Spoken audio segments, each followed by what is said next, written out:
Muy pero muy buenas noches, sean ustedes bienvenidos a Palabra de Leuco. Se viven días políticamente calientes con una cantidad de información tremenda, ustedes ya saben, el récord de contagiados en la pandemia, la cantidad de muertos, hay preocupaciones de todo tipo sin lugar a dudas. Pero también vamos a hablar básicamente de uno de los temas que atraviesa toda la realidad argentina, que es el copamiento de la justicia, el intento de copamiento de la justicia por distintas vías que está llevando adelante Cristina y su tropa.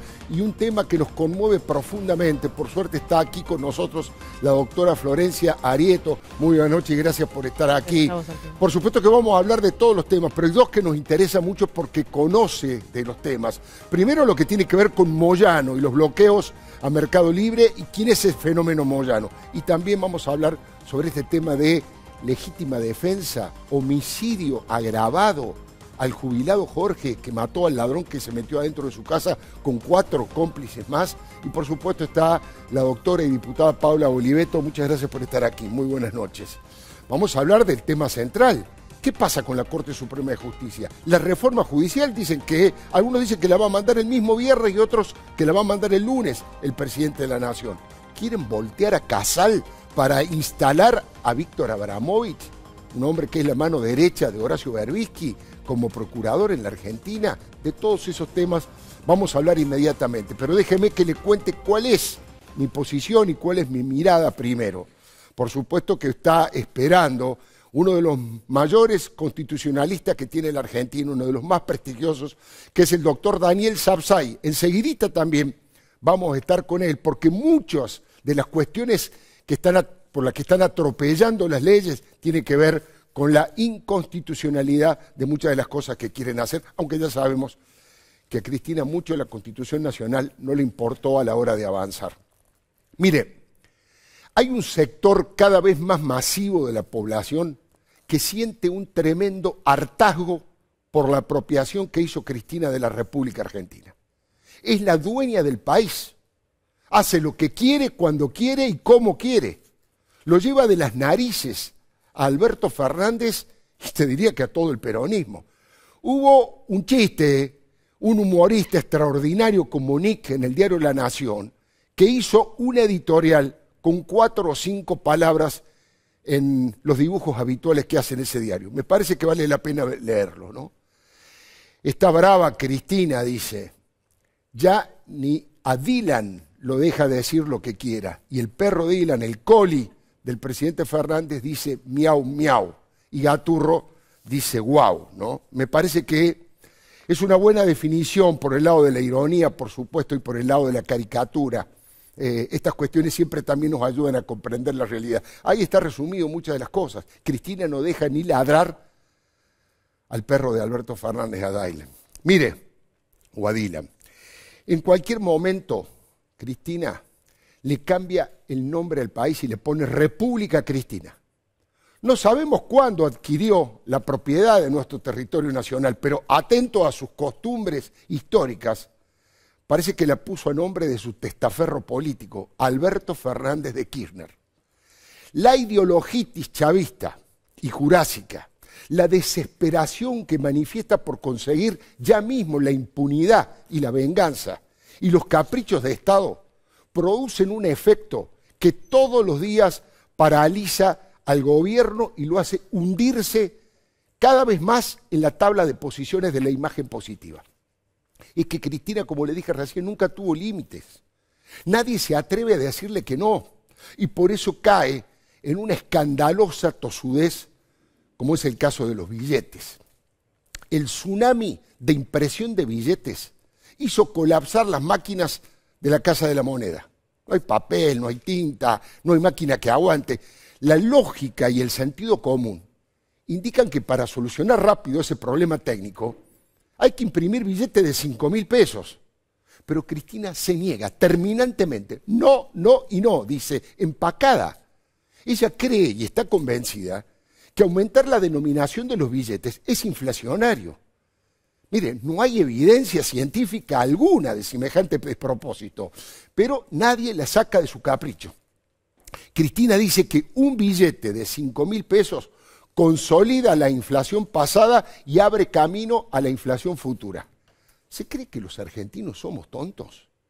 ¿Que si no sacan el billete de 5.000 pesos no nos vamos a dar cuenta que no pueden parar la inflación? No tienen plan económico, no pueden cerrar la negociación con los bonistas, no saben cómo van a afrontar los miles y miles de desocupados y comercios que se fundieron y que tal vez nunca más vayan a abrir. Ante semejante tragedia económica, Cristina se empecina con el tema de los billetes. Resultado, empuja a Alberto hacia la locura de comprar billetes en el exterior. Sí, señores, sí, señoras. Argentina va a comprar billetes a España y a Brasil. Es una insensatez monumental. Pero nadie se atreve a decirle que no a la reina. Por eso esta mañana, en la radio, Marcelo Longobardi se le ocurrió, por el camino de la ironía y el humor, proponer que los nuevos billetes de 5.000 pesos tenga la cara de Cristina.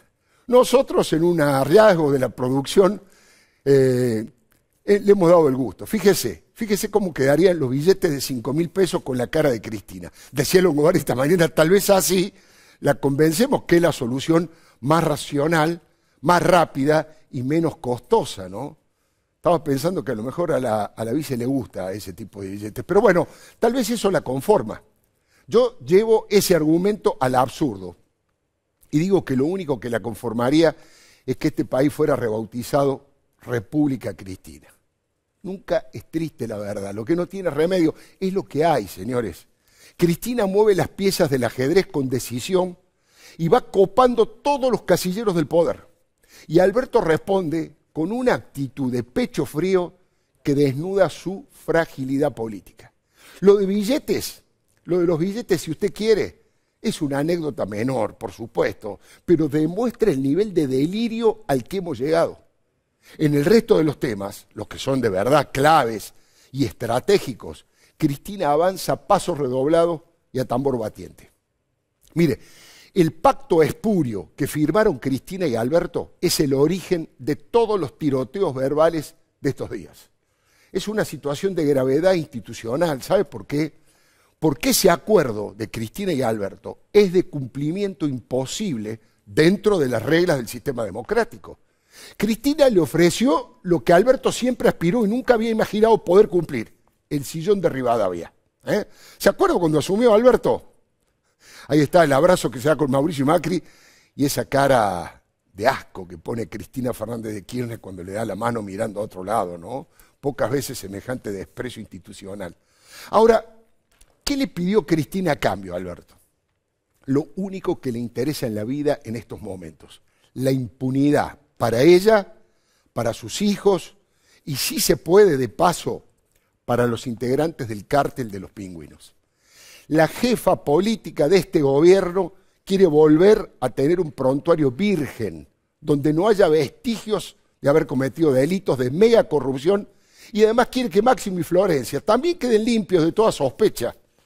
Y si puede, Cristina pretende que le hagan un monumento como los que le hicieron a Néstor Kirchner.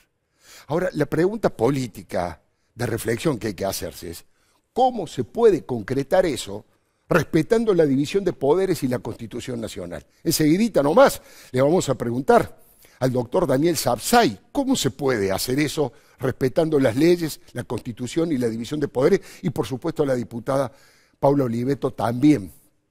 Es que son muchas las causas y varias están muy avanzadas. Cristina tiene que estar en el banquillo de los acusados, pese a que, según ella, la historia ya la absolvió. ¿Se acuerda cuando dijo eso, emulando a Fidel Castro?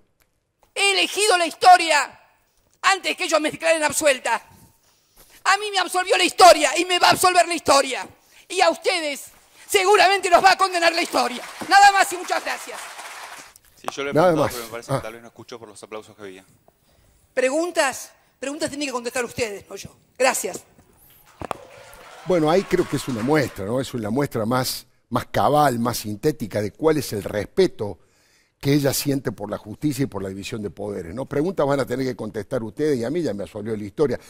Hay una gran cantidad y variedad de pruebas documentales y decenas de testimonios de exfuncionarios y empresarios coimeros arrepentidos.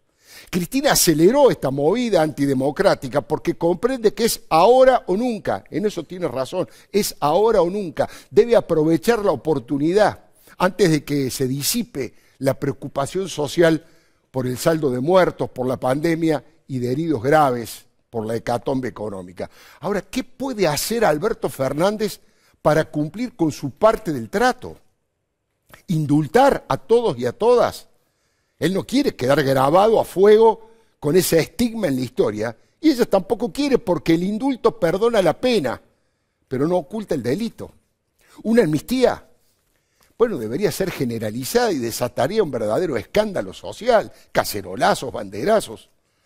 Solo le queda ampliar los miembros de la Corte Suprema con abogados militantes para lograr una mayoría automática, como en la época de Menem, que liquide todas las causas. Eugenio Zaffaroni lo acaba de proponer. 15 miembros, dijo Zaffaroni, que la Corte Suprema tenga 15 miembros. También puede llenar de magistrados de justicia legítima los tribunales de Comodoro Pi, para que volteen todos los expedientes. Eso, en la reforma judicial, está bastante avanzado eso, está previsto ese mecanismo. Reforma judicial que, insisto, entra al Congreso el viernes o el lunes. La van a mandar al Congreso sin lugar a dudas en estos días, y yo digo que es un caramelo envenenado, porque con la excusa de mejorar una justicia que, es cierto, es lenta, politizada, ineficiente y en gran parte, no digo todos, pero en gran parte corrupta, van a tener que, ellos van a hacer cambio. Con esa excusa van a hacer cambio, pero para empeorarla. Quieren dinamitar todo resto de independencia para poner la justicia al servicio de la República Cristina. El proyecto, más o menos razonable por lo que se conoció que habían redactado Gustavo Vélez y Vilma Ibarra, fue expropiado por Cristina, y ahora el nuevo proyecto pertenece a Zaffaroni y al doctor Carlos Beraldi, que directamente es el abogado de Cristina. A ella no le dan los números en el Senado para consagrar a Daniel Rafecas como jefe de todos los fiscales. Y en lugar de buscar otro candidato de consenso, un poco más imparcial, ordenó un ataque al actual procurador Eduardo Casal. Lo quiere destituir en forma urgente, obligar a renunciar a la que sigue en la línea sucesoria y bendecir al que sigue. Víctor Abramovich, mano derecha de Horacio Berbisky. Con eso le estoy diciendo todo. Este es parte del plan de operaciones que ya está en marcha y está muy avanzado. Van por todo. A los amigos todo. Y a los enemigos ni justicia. Bueno, ahora mismo están intentando descabezar 38 jueces con un atropello en el Consejo de la Magistratura. Solo el voto de la diputada Graciela Camaño podría evitar semejante terremoto institucional. La diputada no quiso adelantar su opinión todavía. Veremos cuál es el voto, porque es el fiel de la balanza. Todo este copamiento pone en tensión al sistema republicano, y es muy difícil hacerlo de la noche a la mañana. Y tal vez más adelante, tiene razón Cristina, directamente sea imposible, porque se viene un panorama de conflictividad social por la pobreza, la desocupación galopante que se viene. Alberto no sabe cómo honrar ese acuerdo fundacional y deshonroso. Va y vuelve en todos los temas, y ahora no quiso o no pudo construir poder propio dentro del oficialismo. Primero anunció con tono marcial que ya ordenó expropiar la empresa Vicentín. Uno no se debe olvidar de esto, ¿no? El día de hoy estamos firmando un decreto de necesidad de urgencia que dispone la intervención del Grupo Vicentín. La idea de la intervención y de la expropiación del grupo. Bueno, después, frente al repudio masivo del banderazo, retrocedió, dijo que se equivocó porque esperaba festejos, que no es un loco suelto que anda con la chequera expropiadora. Y en ese mismo momento, la senadora Anabel Fernández Sagasti, que es la preferida de Cristina, insistió con esa idea. Desmintió al propio presidente y planteó que el objetivo de expropiar al agroexportadora todavía sigue en pie. Y como si esto fuera poco, acaban de lanzar un nuevo intento expropiador sobre la empresa Edesur. todos los intendentes cristinistas y los periodistas militantes y pauta traficantes como Diego Virs, entre otros, se sumaron a la movida. Ahora, ¿qué va a hacer Fernández? ¿Es o no un loquito que anda con la chequera expropiadora? Con Vicentín no pudieron. ¿Podrán con Edesur?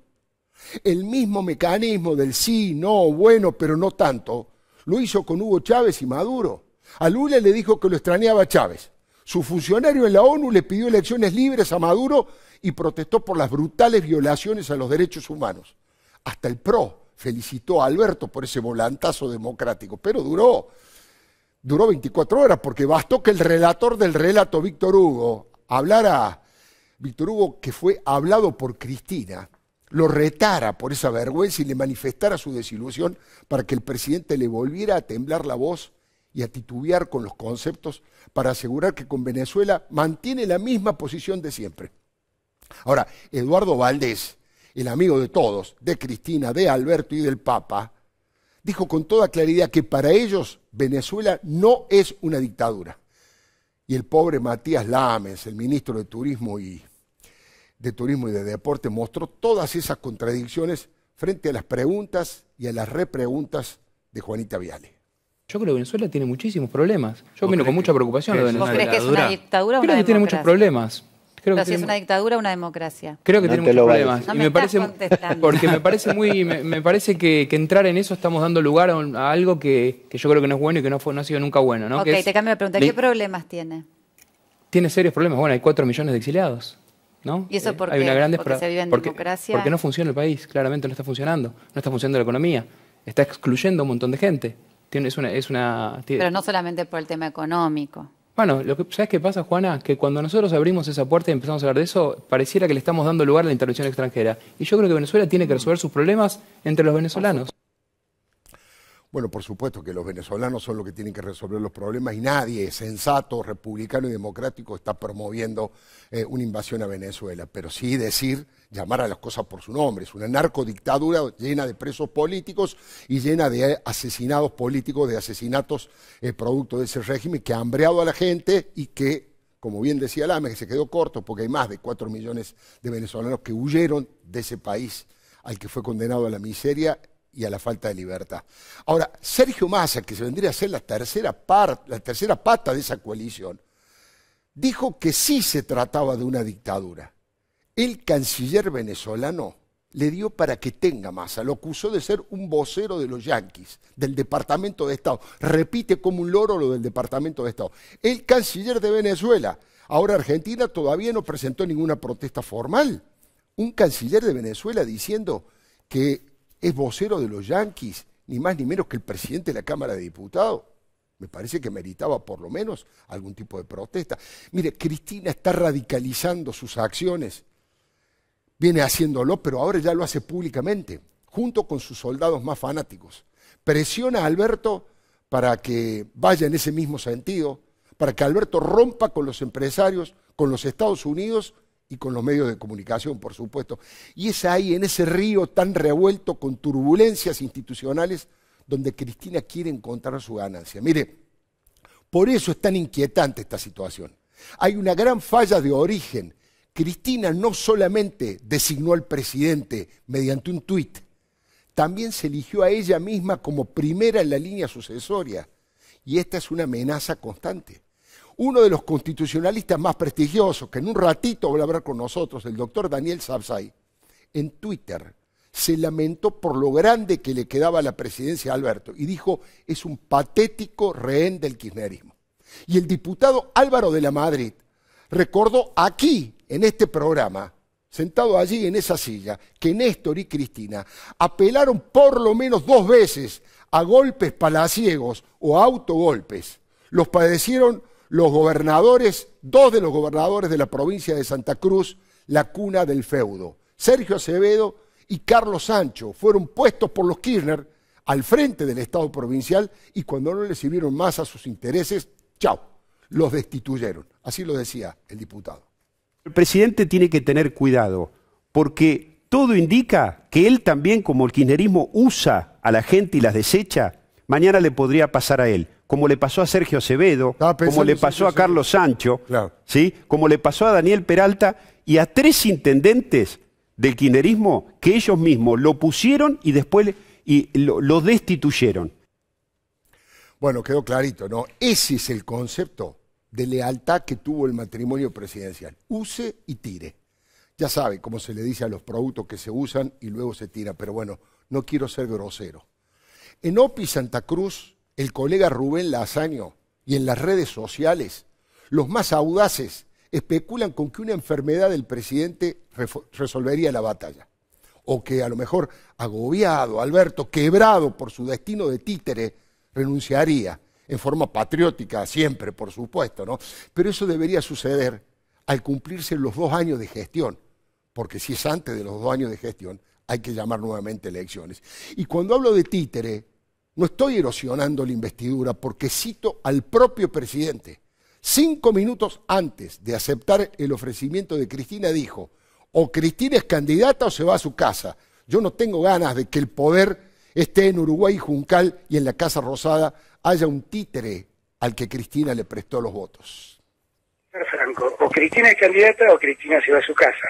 Porque lo que no podemos hacer es volver a recrear errores del pasado.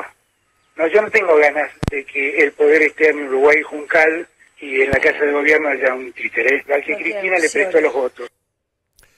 Bueno, ponemos este tipo de audios y de videos, no para ensañarnos, sino para que alguien que a lo mejor duda de que uno puede estar diciendo la verdad o no, o que la está exagerando, bueno, para que vea el testimonio como corresponde. Esta situación le generó a Alberto Fernández una ostensible fragilidad, demasiado pronto. Mire, pero quédese tranquilo que todos los que defendemos y valoramos la democracia republicana tenemos que estar atentos y denunciar cualquier intento de alterar el orden constitucional. El peor riesgo de todos es que una vez más el peronismo traslade su interna y su pelea de poder a toda la sociedad, que involucre a los ciudadanos que no votamos a los Fernández. ¿Por qué nos tienen que involucrar en esta disputa? Y eso además les hace ventear mucha energía que no utilizan para gobernar y solucionar los graves problemas concretos que existen. Sería en ese caso el frente de todos contra todos. Ahora, no sería la primera vez que los justicialistas nos obligaran a tomar partido por sus rencillas. En alguna ocasión, como en los 70, estas diferencias intentaron zanjarse a los tiros y con asesinatos, donde la masacre de Ezeiza fue un hito horroroso que desembarcó en la dictadura militar y en el terrorismo de Estado. Los gobernadores están mudos por ahora. Los intendentes verticalistas, y ellos tienen mucha responsabilidad. Ellos tienen que ayudar a evitar que esto se desborde. Estamos como sociedad ante un desafío descomunal.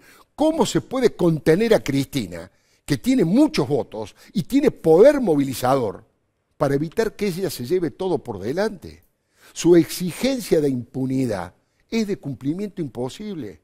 No se puede ocultar una inmoralidad y una cleptocracia tan grande que hizo megamillonarios en pocos años a los secretarios privados del matrimonio presidencial, a los secretarios. Eso solo es una pista de la magnitud del latrocinio que han cometido. Pero es cierto que la profanación de algunos significados llegó al máximo de su degradación. Mire, a los organismos de derechos humanos primero le pusieron la camiseta partidaria, todo, la camiseta de los Kirchner. Después lo transformaron en militantes de una facción. Después a algunos, no a todos, pero a algunos los ensuciaron con el dinero de la corrupción, como el caso de Bonafini y los manejos de la Fundación Sueños Compartidos o la Universidad de las Madres. Y finalmente, como si esto fuera poco, los sumaron a sus propias peleas internas. Que Eve de Bonafini ataque al presidente y que Nora Cortiña o Carlotto lo defiendan es solo un botón de muestra. Los intentos hegemónicos del cristianismo siguen su ruta. Y a todos los que se oponen los tratan de odiadores seriales, pero el país sensato y democrático no debe permitir que Cristina sea la dueña de la República. Mire, la democracia resuelve sus problemas con más democracia, nunca con más prepotencia y con más chavismo. Le doy mi palabra y ahora sí vamos en búsqueda del doctor Daniel Sapsay. Doctor, muy buenas noches y gracias por estar allí. en este Zoom para escuchar su opinión y su palabra. Muy buenas noches y sea usted bienvenido. El placer es mío, buenas noches, muchas gracias por invitarme, Alfredo. Quisiera hacer solo una pequeña aclaración de lo que usted dijo y no por enmendarlo. No, pero ¿cómo no? No es constitucionalista, no tiene por qué saberlo. Mire, en caso de que se produjera la cefalía del presidente, ya sea por renuncia o lo que fuere, las causales que prevé la Constitución, suceda cuando suceda, será sustituido por la vicepresidente actual, así lo dice la Constitución. No importa que se hayan cumplido 2 años, 3 años, de la gestión. El vicepresidente está en la fórmula presidencial, es votado conjuntamente con el presidente y es el reemplazante natural en caso de acefalía o permanente de la presidencia de la República. Quería decir esto porque mucha gente tiene esa confusión de que si se cumplen 2 años, no hace falta que se cumpla ninguna cantidad de tiempo, salvo que hubiera cefalía total del Ejecutivo, claro, que es como ocurrió en el 2002, 2001, cuando no hay ni presidente ni vice. Ahí está. Bueno, vamos a recomponer la imagen. Usted me escucha, doctor, ¿no? Perfectamente. Perfecto. Bueno, ahora sí, ahora lo vemos también con toda claridad. Le agradezco muchísimo la aclaración, no permitir que uno meta la pata y que dé información incorrecta. Muchísimas gracias. Me animé a hacerlo porque sé cómo es usted, la seriedad y que no le iba a molestar. Por favor, es lo que corresponde. Doctor, avanzando hacia los 3 o 4 movidas que está haciendo el cristianismo para tratar de ir cooptando y apropiándose de la justicia. ¿Cuál de usted cree de todo esto que es lo más peligroso, donde tenemos que poner la lupa y estar más atentos? Yo hablaría fundamentalmente de 2 de las movidas de las que se habla. Todavía no hemos leído nada. Claro. La primera, que parece que ya está en danza porque no requiere de un proyecto escrito, es el desplazamiento de 52 jueces, por lo que yo leí. Sí. Es decir, 52 jueces que, si uno ve cada uno de los casos, se trata de jueces en lo penal que están ubicados en lugares estratégicos y que han actuado de manera independiente y son personas honestas en distintos procesos que involucran tanto a la vicepresidente como a todo el grupo K, que está metido en diferentes procesos. Ella está involucrada en 12 procesos. No es poca cosa, nunca hemos visto un expresidente que estuviese involucrado en tal cantidad de procesos. Entonces, ese desplazamiento va a implicar la violación de la garantía del juez natural, que es uno de los aspectos fundamentales del debido proceso. Es decir, toda persona debe ser juzgada por la persona que toque, por el magistrado que le toque conforme al procedimiento previsto en la ley y en las reglamentaciones.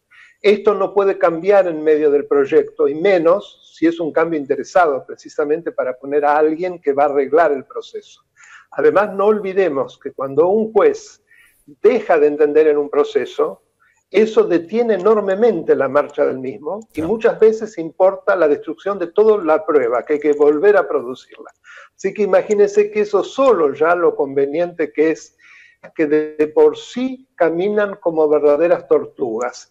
Yo me animé a decir en un tuit que me recordaba la dictadura. ¿Por qué? Porque era precisamente en la dictadura, si usted recordará, en que precisamente lo que se hacía era mover a jueces como blancos móviles en función de los intereses de quien gobierna.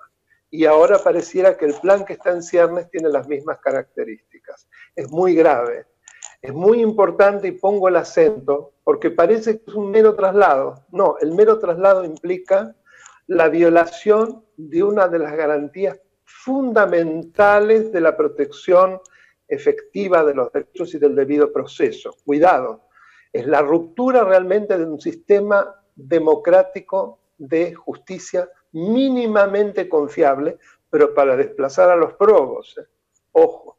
Claro. Y el otro tema, si me permite, es el tema de la ampliación de los miembros de la Corte. Claro, a eso iba, sí. Yo soy totalmente contrario, lo he sido siempre, porque cuando se amplían los miembros de la Corte se lo hace con un criterio absolutamente interesado, ¿no? Para hacer una Corte, para que el presidente se haga su propia Corte. Lamentablemente en nuestra historia esto ha ocurrido, primero, durante los 53 años de golpes de Estado y sistema de iure, cada vez que se modificaba el régimen, una nueva corte. Entonces cada presidente tenía su corte.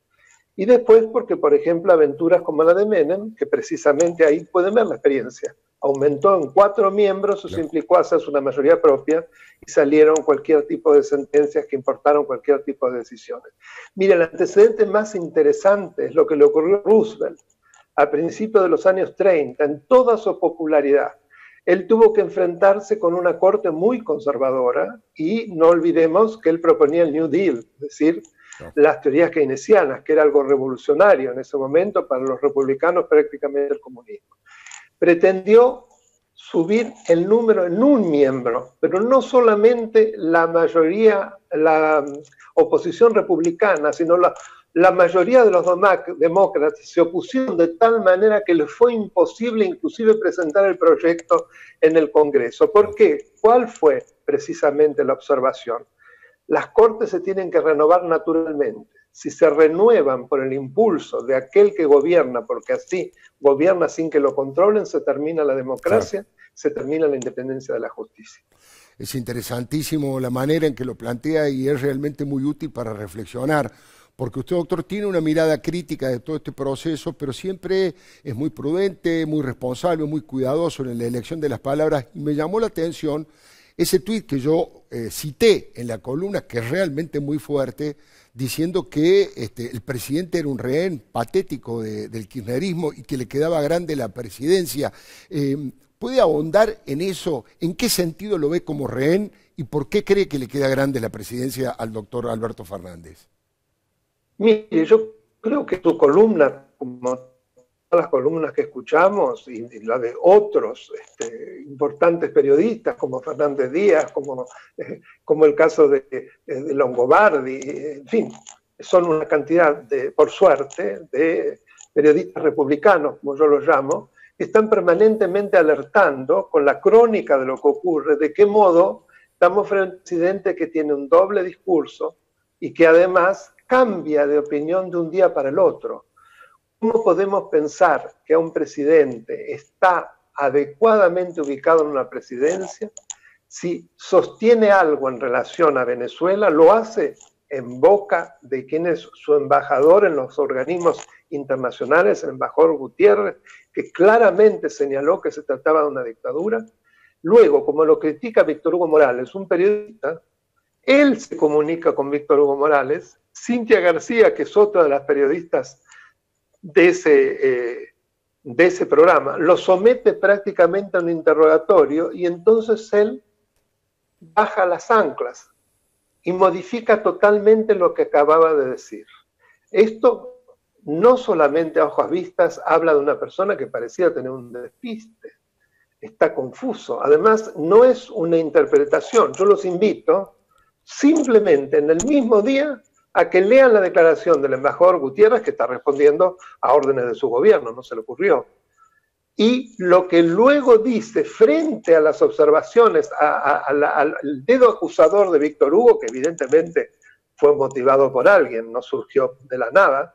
Entonces, cómo el presidente habla para justificarse, pero en la justificación en realidad el otro, ella, en realidad Cintia García, lo obliga a la retranca. Yo nunca había visto una cosa así. Entonces, por eso me dio tal sorpresa y hasta cierto fastidio que por eso hice ese tuit, ¿no? Para hablar de llamar la atención. No obstante lo cual, después hice otro tuit en el cual dije, porque inclusive he firmado una declaración que encabeza nada menos que Graciela Fernández Mejide pidiendo un diálogo.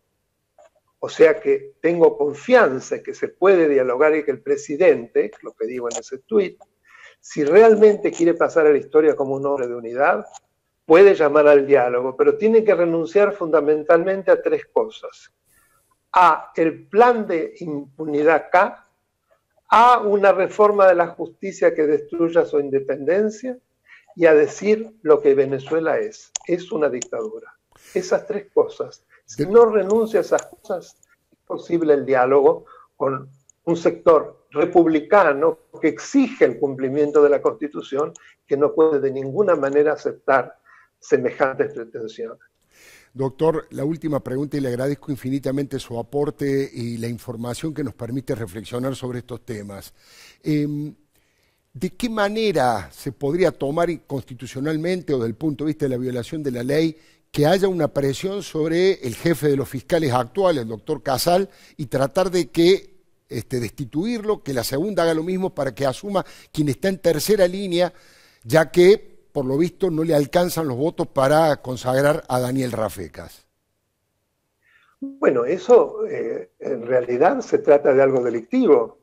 Hay una extorsión. Habría que hablar con un penalista, pero yo creo que si realmente se da semejante abuso de poder, estaríamos frente a hechos delictivos. No sé cómo lo van a hacer, porque hasta donde yo sé, se trata tanto el doctor Casal como la doctora Monti de dos personas sumamente honestas, probas, y que no creo que se dejen atropellar de esa manera, ¿no? Confío en esas dos personas. Ahora, si lo hacen, si eso se va a ver, se va a traslucir además. Es algo gravísimo, es un golpe institucional, ni más ni menos.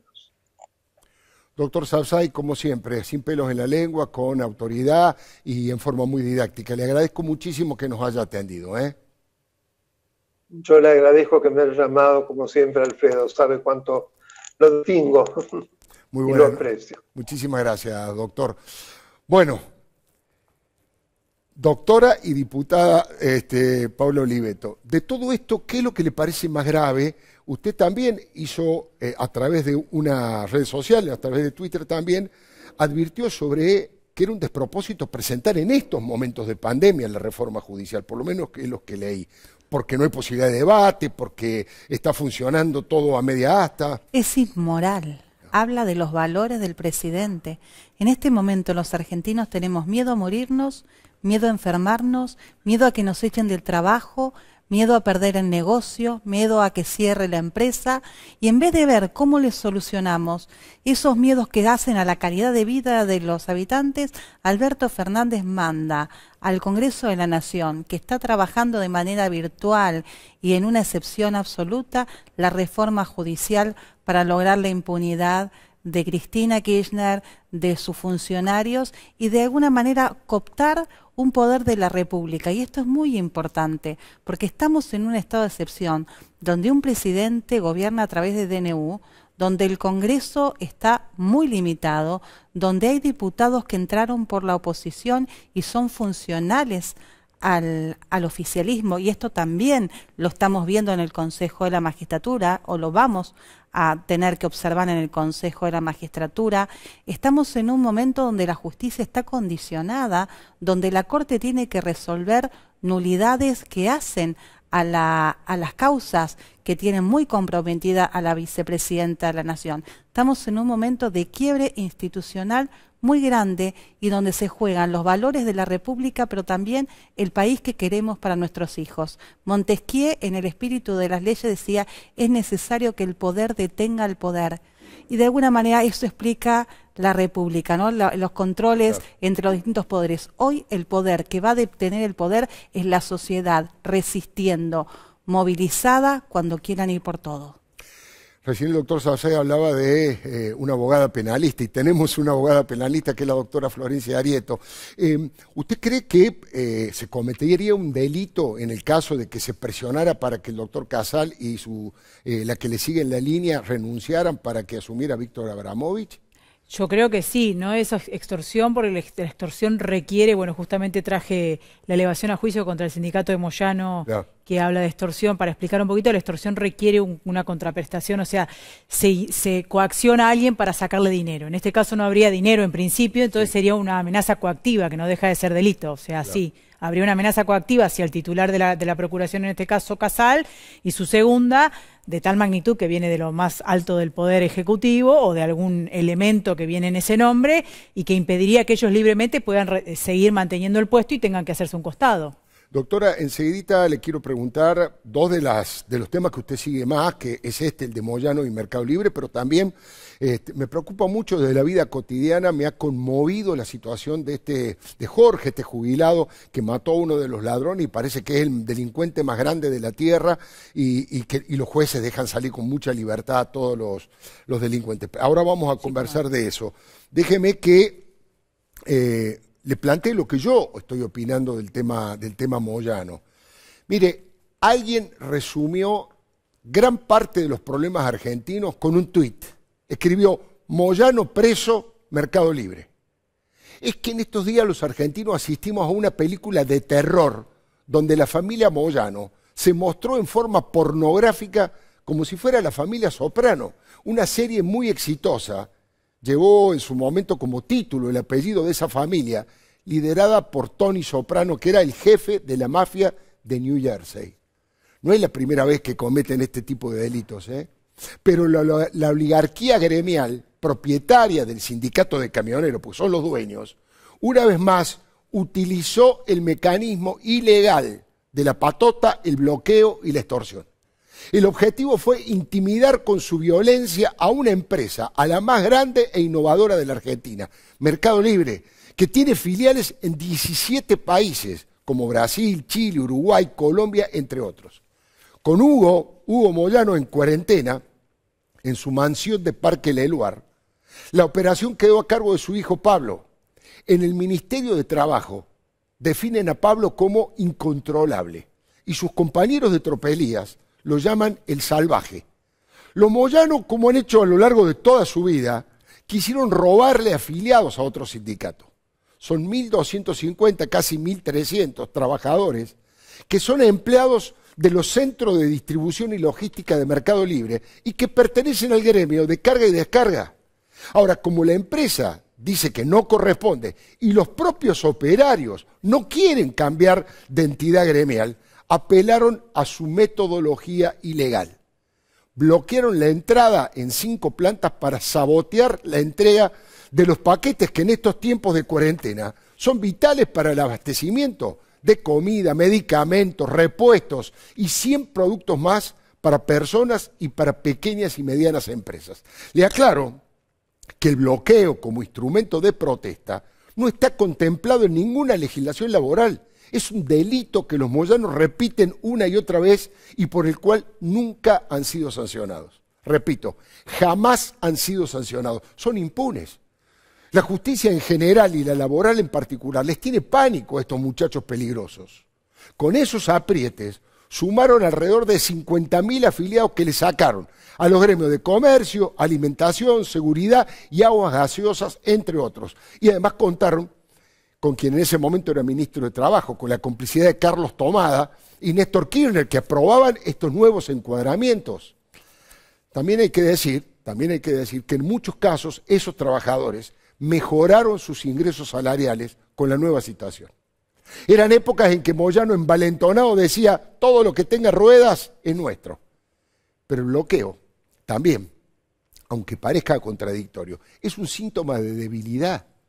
Porque con llevar un centenar de personas les alcanza, porque la mayoría de los que llevan son empleados del gremio y no choferes de camiones, y porque demuestran que los trabajadores de carga y descarga no quieren afiliarse a camioneros. De lo contrario harían un paro o alguna medida de fuerza. Evitar que entren y salgan camiones es una flagrante violación de la ley, pero hay otros agravantes. Entraron a la planta pegándole un par de trompadas a quien salió a escucharlo y lo empujaron para que el portón se diera y pudieran entrar en manada. Si no me cree, mírelo, lo puso La Nata el domingo. Los muchachos de Pablo y Hugo Moyano bloquearon la salida de los repartos de Mercado Libre en Parque Patricio Sarandí, Lanús, Villa Alcina y Munro. Mirá.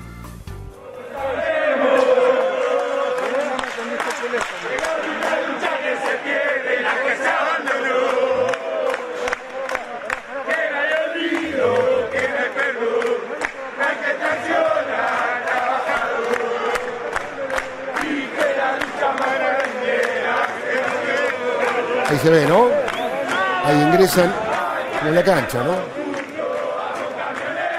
Una sola persona que sale a recibirlo y fíjese cómo lo trata.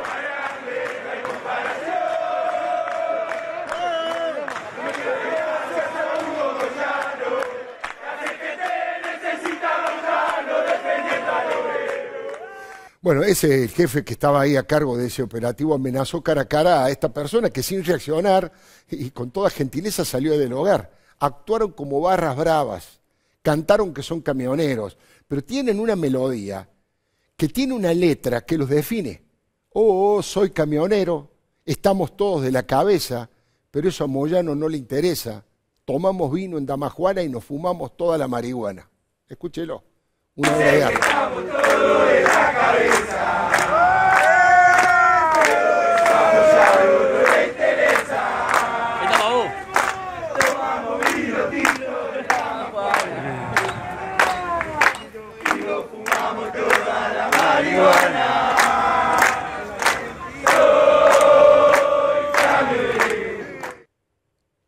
Soy camionero. Esos son sus valores. Se manifiestan orgullosos de los puñetazos, las patadas, del vino y la marihuana. La verdad que Pablo Moyano no podía entender cómo los trabajadores de Mercado Libre se negaban a sumarse a los camioneros. Los explotan, decía Pablo. Pero en su momento, Daniel Vila, el titular del gremio de carga y descarga, explicó que no es cierto. El dirigente que pertenece a la CGT Azul y Blanca de Barrio Nuevo, explicó que tienen un básico de 78.000 pesos, muy por encima de los camioneros, que lograron un premio de $500 para que cada uno, para premiar el esfuerzo realizado durante la cuarentena, y además tienen un transporte especial que les pone la empresa, los lleva y los trae de sus casas, tienen gimnasio, guardería, cursos de capacitación de inglés para que sigan progresando. Este dirigente, secretario general, tiene 56 años y, como se imaginarán, no es un nene de pecho. No tiene modales de la diplomacia. Varias veces puso el cuerpo y dijo que no le tiene miedo a Moyano. Nació en un barrio muy humilde y se hizo dirigente subiendo y bajando cajones en el mercado. Ese día, nuestro compañero de TN entrevistó a uno de los delegados que en la propia puerta de la planta salió a enfrentar a los camioneros y decirle que era mentira todo lo que decían y contó cuál es el nivel de vida, cuál es el nivel de acuerdos que tiene con la empresa. Lo decía este delegado así. El sindicato de camioneros tomó la decisión de bloquear 4 depósitos que trabajan indirectamente para Mercado Libre, que no son de Mercado Libre, que son de operadores logísticos que prestan servicios para Mercado Libre, generando esta medida extorsiva para que, como vos ves, todos estos camiones se amontonen en esta puerta generando un perjuicio directo a la empresa. Nos molesta que gente como el sindicato de camioneros cree un conflicto donde no lo hay. Hoy nosotros acá tenemos 1.300 personas que están afiliadas a nuestro sindicato, no tenemos un conflicto laboral y nos exponen en el 2020 a esta situación, en plena pandemia, nos obligan a que nosotros vengamos a garantizar a los chicos que tengan una jornada normal y habitual. Hoy un trabajador tiene un recibo de sueldo de 75.000, 80.000 pesos acá. Depende de un montón de factores, como las horas nocturnas, las horas extras y un montón de otras cosas más. Todo lo que dice el sindicato de camioneros es todo mentira. Generan un verso para confundir a la gente. Generan un verso. Mire, con esto cierro. El genio humorístico de Ariel Tarica en las redes también apeló a la ironía. Dice, el problema es que circula libremente y es letal. ¿El COVID-19? Le preguntan, no, Moyano. Mire, alguna vez nuestro país deberá elegir el camino correcto. La innovación y el progreso o las patotas sindicales. Es la dicotomía sarmientina, la civilización o la barbarie. Y hablando de barbarie, ahora le pregunto ya los detalles a la doctora Florencia Arieto, pero usted me decía que obviamente con la diputada Graciela Ocaña padecieron, bueno, Florencia Arieto también, padecieron, digamos, las amenazas de los Moyano. Absolutamente, tan brutales que se meten con mujeres, ¿no? A Graciela le han dicho barbaridades y además nos mandaron mensajes de que íbamos a aparecer en el SEAMSE. Y después en una salida Pablo Moyano dijo que nosotros no sabíamos lo que era la pobreza, como si él la supiera. Delincuentes enriquecidos que viajan en aviones privados con la plata de los trabajadores. Delincuentes. Extorsionadores seriales. Y la verdad es que la política le tiene mucho miedo, porque la violencia que irradian estas personas a los débiles le genera miedo. Pero si nosotros no logramos de velar de alguna manera lo extorsionador y lo malo que es para el futuro de nuestro país, tener a ese personaje de dirigente sindical y preguntarle a Berto Fernández si un extorsionador, si un delincuente, si una persona agresiva no es un odiador serial o es un modelo, como él dice, de dirigente sindical. A mí me preocupa mucho que el presidente de la Nación le diga a los hijos de Hugo Moyano que su padre es un ejemplo. El ejemplo es aquel que se levanta todos los días a las 5 de la mañana para ganarse el mango honestamente y no aquel que se hizo empresario y millonario abusando de los trabajadores, ¿no? De los que representa. De lo que representa.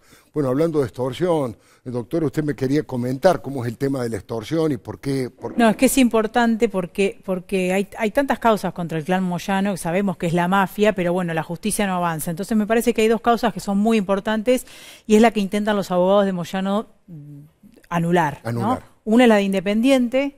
Justamente fue sostenida su demora en la elevación a juicio de Pablo Moyano y de toda la cúpula y la investigación que se llevó adelante por el que era el fiscal general de Lomas de Zamora, Ferrari, que ha sido suspendido la semana pasada por la Corte Suprema en un fallo contundente, 5-1, ¿no? Una resolución que no parece... Una muy mala noticia para los moyanos, ¿cierto? Claro, entonces permite demostrar que evidentemente este fiscal general, aparte de proteger abogados que defendían barras de Lanús para impedir que vayan a los juicios, demoraba la elevación de los juicios de los Moyano, porque el tema de los Moyano, hagamos un ejercicio, yo los denuncié en 2012, así que no me van a contar si son culpables o inocentes, pero hagamos un ejercicio republicano.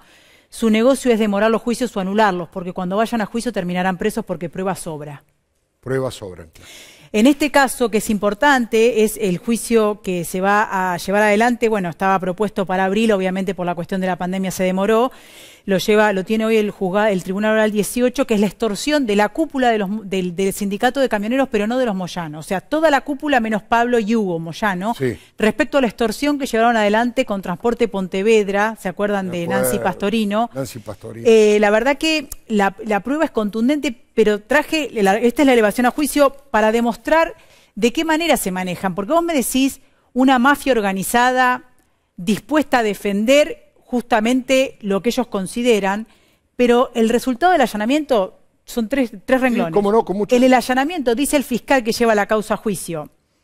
En este sentido, se ha de decir que llama poderosamente la atención que entre toda la documentación relevada y secuestrada no existe documento alguno confeccionado fidedignamente con anterioridad al mes de mayo, que es donde se hace la denuncia de Nancy Pastorino, respecto a la empresa que dicen tenía una deuda sindical. O sea, no solamente son mafia que comete delitos sistemáticamente, sino que se basan en la brutalidad porque ni siquiera tiene un respaldo, aunque sea trucho. Dibujado. Entonces, esto demuestra que el manejo extorsivo existe y este juicio va a ser importante por dos cosas. Primero, porque elevaron la causa a juicio por extorsión, que es lo que hicieron con Mercado Libre. No es bloqueo, es extorsión, es un delito que tiene una pena mínima de 5 años. ¿Qué significa esto? Los voy a nombrar. Senclusen, Villalba, que son la cúpula, los que vienen en segunda línea del sindicato de camioneros. Senclusen, Villalba, Altamirano, Acevedo, Villegas, Puebla, Támola, y ya está. Ellos, que si los encuentran culpables, indefectiblemente van a ir presos porque no hay posibilidad de condena condicional con un mínimo de 5 años. Claro. ¿Qué nos lleva a pensar esto? Que el negocio de los Moyano es que esto no llegue a juicio, porque si ellos saben que con la prueba que hay pueden llegar a ser condenados, es posible que alguno se arrepienta y cuente y entregue para arriba. Claro. Por eso presentaron hace 15 días un recurso de casación. Miren lo que hicieron, no quiero enredar a la gente, pero es importante técnico, decirlo. Sí, pero está muy bien. Pero es importante. Se eleva la causa a juicio, el tribunal recibe, y el fiscal de juicio, el tribunal recibe el expediente, y abren a una instrucción suplementaria, que es alguna prueba que puede haber quedado pendiente en instrucción para que se haga antes de iniciar la fecha. Es un plazo. Si vos en ese plazo no lo presentaste, después no lo podés presentar. Se venció el plazo y después de ese plazo presentaron diciendo ábranos la prueba porque nos están violando el derecho. O sea, aparte de los abogados de Moyano tendrían que averiguar si no le están sacando la plata, de procesal penal 0. Claro. Entonces van a casación en queja porque el tribunal les dice, mire, está vencido el plazo. Y casación acaba de fallar diciéndoles, señores, estudien procesal. Más o menos el fallo dice, señores abogados defensores, estudien procesal, por favor, porque esta queja es inviable porque el plazo se les venció. O sea, por un lado. Y la causa independiente tiene más o menos lo mismo. En la causa independiente hay muchísimo, yo soy testigo de cargo, porque parte de la causa es lo que me pasó en 2012 con la barra de Independiente. Tiene mucha prueba documental, tiene mucha prueba de análisis pericial de CPUs, de cómo se imprimían las entradas que luego iban a la barra en desmedro del club. Digo, no tiene mucha salida toda la cúpula del club Independiente. Entonces, lo que intentaron es anularlo, diciendo que la causa estaba armada, que los espías y que no sé qué, y ahora van a intentar demorarla en la elevación. Por suerte, la Suprema Corte puso las cosas en su lugar y suspendió por 90 días a un fiscal que va a tener que resolver y demostrar que no jugó a favor de un barra brava para que no se inicie un juicio, que es una de las causales por las cuales va a pedirse el jury ahora en estos días. Entonces, me parece que lo que tiene que saber la gente y cada una de las empresas, porque a mí me parece que otra de las cosas importantes que logró la causa del Expreso Pontevedra es que el Ministerio de Trabajo sacó una resolución diciendo, señores empresarios del transporte, cuando viene el sindicato de camioneros a pedirle un libre deuda sindical, no existe en la ley de entidades sindicales. Es una mentira de ellos para sacarte guita. Claro. Ahora, yo recuerdo que la UIA se presentó en el ministerio para hacer extensiva esa resolución que era específicamente para esta empresa a todas las empresas. Después no tuvo Nancy, no tuvo el respaldo, claro, Nancy, de las empresas, de la UIA. Acevedo, me acuerdo que lo encontré yo en una reunión y le dije, Miguel, es importante que todas las empresas, más que nada las chiquititas, ustedes las apoyen, porque las de transporte del interior son las que más sufren la extorsión de los moyanos. Claro. Me parece que hay una cosa ahí de desamparo de algunos grandes o de algunas empresas grandes hacia las más pequeñas que debería analizarse. Pero digo, esta causa y la Independiente, yo creo que el pueblo va a acompañar, porque nosotros lo vamos a hacer saber también, porque seguramente cuando se fije la fecha van a venir la patota. Quiero decir algo, la gente que canta ahí no es camionero, claro, no es el chofer, claro, sí, porque si Moyano estuviera seguro de su gente, permitiría elecciones libres y no mandaría a apretar a los opositores para que no se presenten elecciones. Claro. Moyano es una persona que tiene miedo y lo único que lo sostiene es la impunidad, como allá habrán. Pero todo se termina. Interesantísimo. Incluso hemos tenido comunicación con distintos gremios de camioneros del país. Santa Fe, por ejemplo, dice, nosotros no tenemos nada que ver con Moyano. Tienen cuidado a la hora de hablar, pero por favor no nos involucren a todos los camioneros porque no tenemos nada que ver con Moyano. Y la verdad que el trabajo de Mercado Libre nos parece interesantísimo. Diputado Oliveto, ustedes también están preocupados con un tema que es otro escándalo, que es el traje a medida de Cristóbal López en el tema de la moratoria. ¿Cómo es eso y qué actitud están tomando ustedes? Bueno, ahí también hay otra cosa inmoral. Imagínense que con la cantidad de personas que necesitan sanear sus deudas de manera normal, ponen dos artículos. Uno, en beneficio de Cristóbal López, porque le permite entrar a la moratoria a las empresas quebradas sin actividad. Eso sería por primera vez. Es hacer una autopsia. Claro, no hay antecedentes ni jurídicos ni jurisprudenciales. Cuando el 17 de julio el juez del concurso puso a disposición de la AFIP $100 millones para que los argentinos podamos de alguna manera recuperar la plata que manejó de manera irregular Cristóbal López. No obstante eso, imitando lo que se hizo con Chicone, hacen esta ley para tapar ilícitos, porque de alguna manera con esta ley acá no pasó nada. Y acá también vamos a ver blanco sobre negro de qué lado está cada uno, quién es el opositor al modelo de patrimonialismo corrupto que tiene el kirchnerismo y quién en definitiva defiende los valores de la democracia, porque no es menor una ley en un momento tan crítico para las empresas y para las personas, para poder cumplir con sus obligaciones y usar esta situación para beneficiar a Cristóbal López, que además hay que recordar, en las empresas de Cristóbal López trabajaba Romina Mercado, y también es de público conocimiento y tiene que responder el titular de la Oficina Anticorrupción al pedido del diputado López, si Alberto Fernández, como bien lo dijo el diario Clarín, no asesoró al grupo Indalo en materia penal, porque si no estaríamos ante el tráfico de influencia, a negociaciones incompatibles, se estarían configurando delitos y quienes avalen esa maniobra serían cómplices de esos delitos. Independientemente de eso, también hay que decir que el Congreso le estaría delegando al Poder Ejecutivo y a la AFIP un montón de facultades y de alguna manera les estaríamos entregando no solo el beneficio a Cristóbal López, sino aparte de estos empresarios que fueron, que constituyeron lo que nosotros llamábamos la matriz de la corrupción o la asociación ilícita. Esto es muy grave, y yo les pido a los diputados que reflexionen lo que están votando en este momento, porque tomar decisiones tan brutales, tan antijurídicas, en momentos donde los argentinos la estamos pasando tan mal, es de canallas. Mira, hay que decirlo, en estos próximos meses se juegan los valores de los argentinos y usan esta situación de dolor, de angustia para avanzar sobre las instituciones y para obtener la impunidad de aquellos que se creyeron con derecho a robar el futuro de nuestros hijos. Le agradezco mucho, diputada. La última pregunta, me queda poco tiempo, pero no quiero dejar de tocar este tema que ha conmovido tanto a la sociedad, que es este jubilado llamado Jorge Ríos, de 70, 71 años, que mató a un ladrón. Entraron 5 a la casa mientras estaba durmiendo.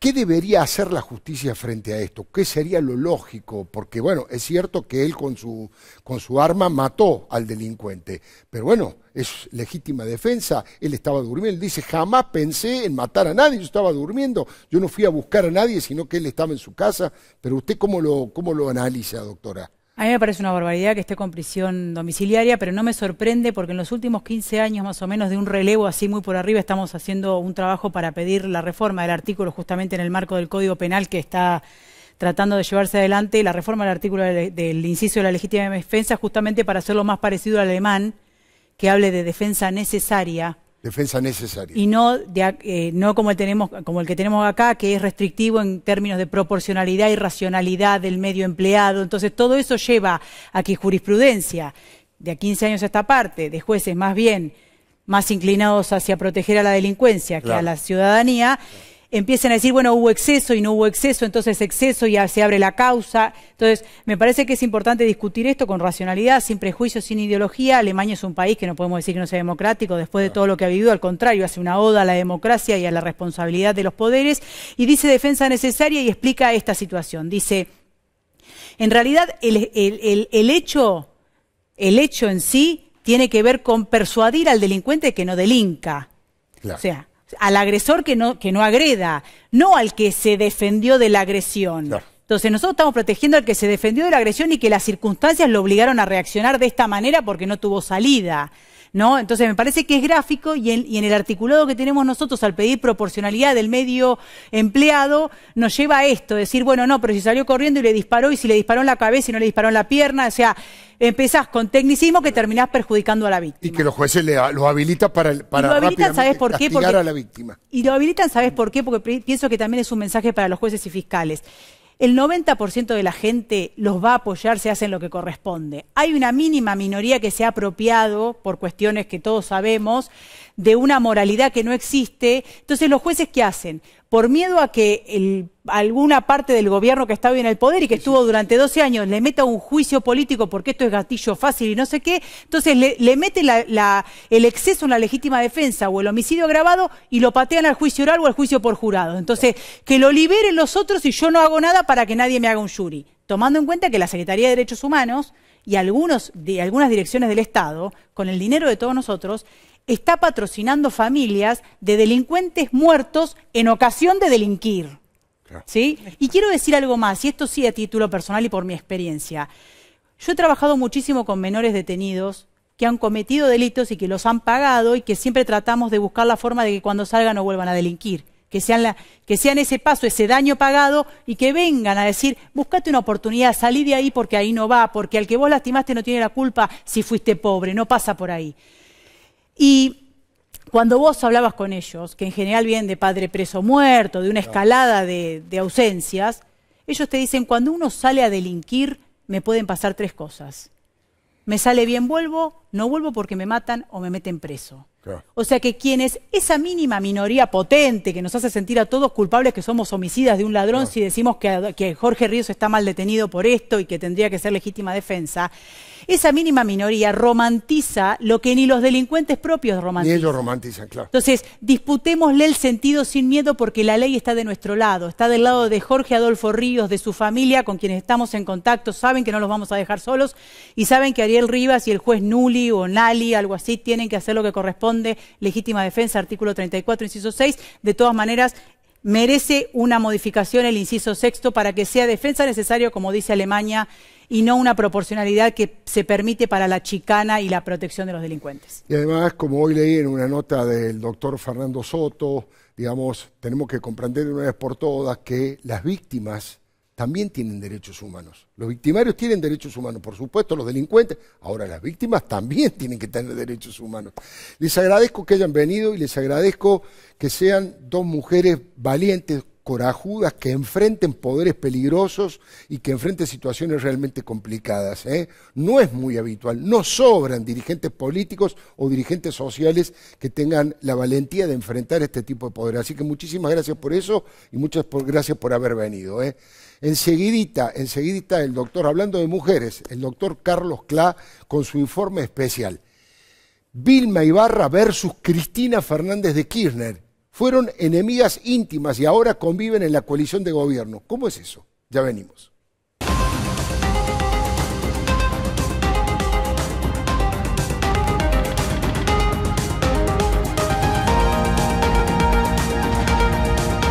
Bueno, lo habíamos planteado, la posibilidad de escuchar este informe especial que ha preparado el doctor Carlos Clá respecto a la relación entre dos mujeres importantísimas de este gobierno.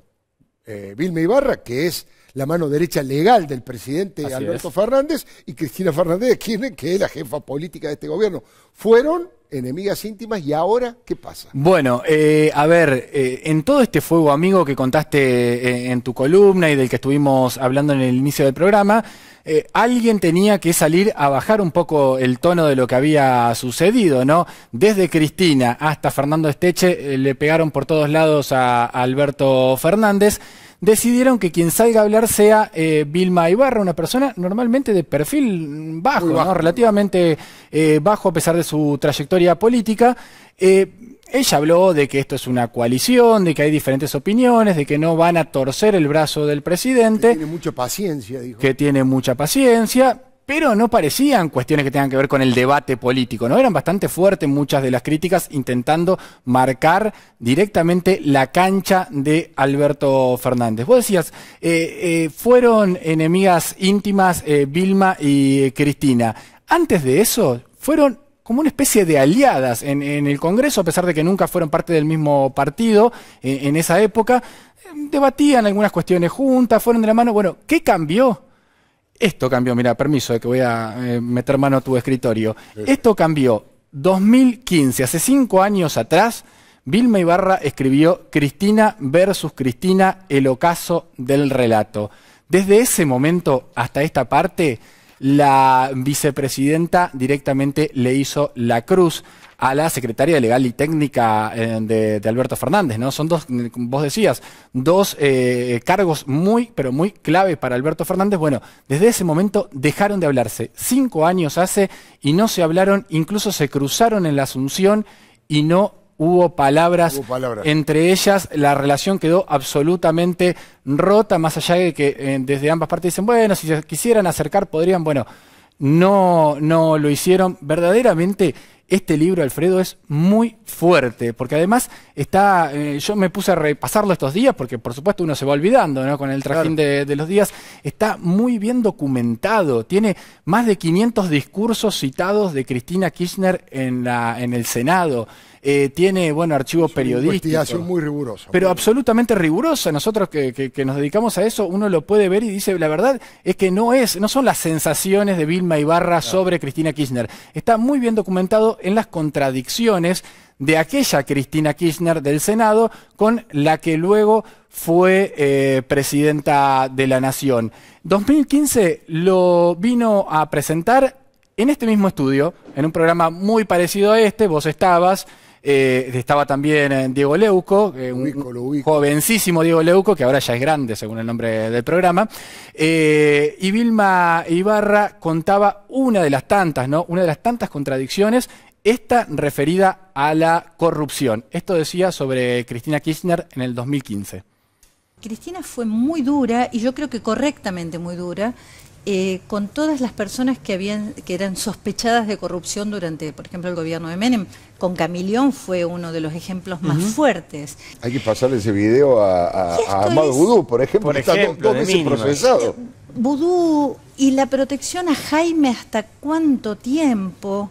Y yo diría, hasta aquel que llamó por teléfono, ¿se acuerdan? A Ollarvide para que parara un allanamiento, a Liuzzi. Secretario de Carlos Zanini. Sí, efectivamente, a Liuzzi. Y tenemos, no sé, inclusive lo nada investigado de montones de hechos y ningún tipo de respuesta sobre una cantidad de acusaciones. Digo, nada, que el principal contratista de obra pública de Santa Cruz sea quien alquila los inmuebles. Qué valor que tiene este testimonio, es tremendo. No, pero además hoy, Alfredo, lo veíamos. Es demoledor ese testimonio. Lo veíamos cuando editábamos el material, y justo hoy que se reanudó el juicio por la ruta del dinero K, la Oficina Anticorrupción pidió 8 años y 6 meses para Lázaro Báez, justo termina hablando de Lázaro Báez, ¿no? Yo decía, ¿qué pensará Vilma Ibarra hoy? ¿Qué pensará Vilma Además Ibarra? que toda la información que uno dispone del mundo de la política la muestra a Vilma Ibarra como una persona honrada. Absolutamente. Nadie la acusa de absolutamente ningún delito, al contrario. No, bueno. Muy decente.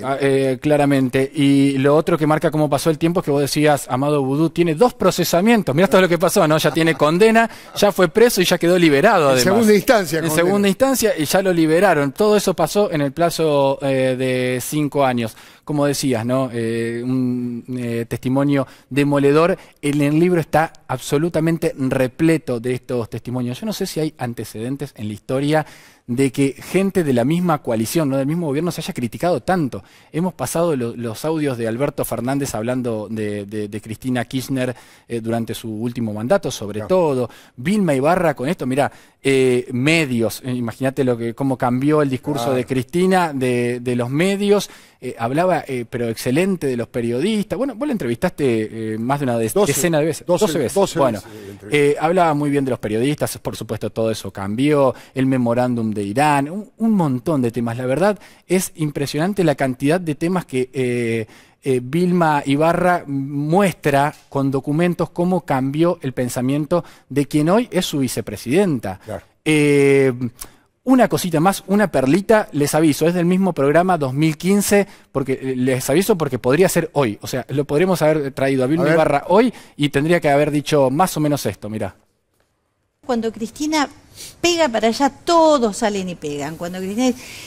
se ve con el tema del Poder Judicial. Claro. Digo, no es que se ha vuelto viejito de golpe, hoy, claro, o el año pasado o el anteaño, es un señor de 97 años. Digo, si el problema era que era viejito, pero esta discusión la debían haber tenido hace mucho. Entonces uno lo que siente es que el contexto es otro, es que van sobre la Corte Suprema. Y esto era exactamente lo contrario a lo que Cristina reclamó años. Impresionante, sí. Impresionante. Amén de lo de Carlos Santiago Fait, pobre que tuvo que pasar sus últimos años, en vez de siendo homenajeado, peleando contra el kirchnerismo, el resto es hoy, el verticalismo de Cristina, haciendo un retweet de una nota crítica a Alberto, y luego todo el arco del kirchnerismo pegándole, y lo segundo, yendo a la justicia más actual, ese tema no puede ser, entre 2 funcionarias muy, pero muy claves. Si Alberto Fernández por alguna razón viaja, o tiene alguna enfermedad, algo y no puede ejercer su cargo, la vicepresidenta es Cristina. Vilma Ibarra sería su secretaria de Legal y Técnica por el momento que dure esa suspensión de Alberto Fernández. Digo, son 2 funcionarias con críticas, ya ves, ¿no? Que están muy, pero muy cerca al lado de Alberto Fernández. Enseguida venimos, Palabra de Leuco.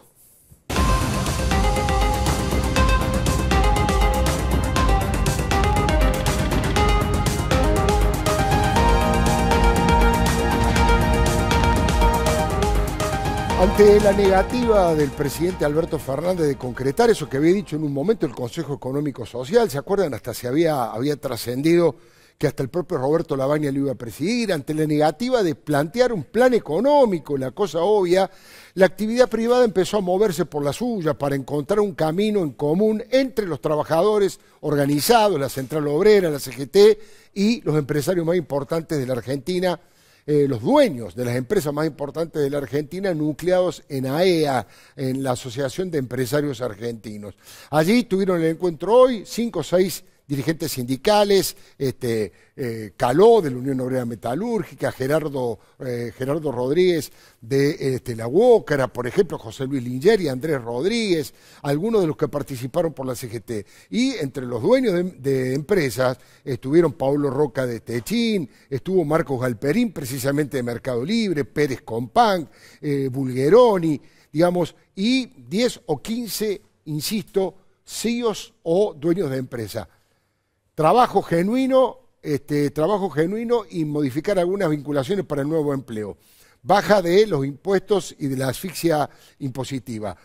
Promover la exportación y el mundo productivo. Algunos de los acuerdos, tratar de insertarse en forma inteligente en el mundo. Algunos de los acuerdos que empiezan a llegar los trabajadores y los empresarios sin el Estado, porque el Estado por ahora no convoca.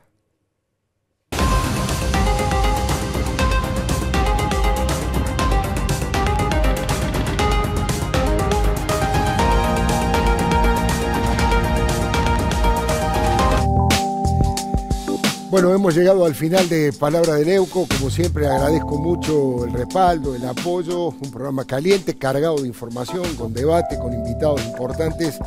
Tratamos de mejorar todos los días y ojalá lo podamos hacer también el martes que viene. Yo lo espero aquí a las 10 de la noche en Todo Noticias. Y si quiere ver algunas partes de este programa, algún rebote de sus aspectos centrales, está por supuesto la extraordinaria página de Todo Noticias, pero también nuestro humilde El Diario de Leuco, o ledoymipalabra.com, pone en Google y ahí también tiene la posibilidad de ver las entrevistas, la columna, etcétera, etcétera. Lo espero el martes. Hasta el martes. Gracias.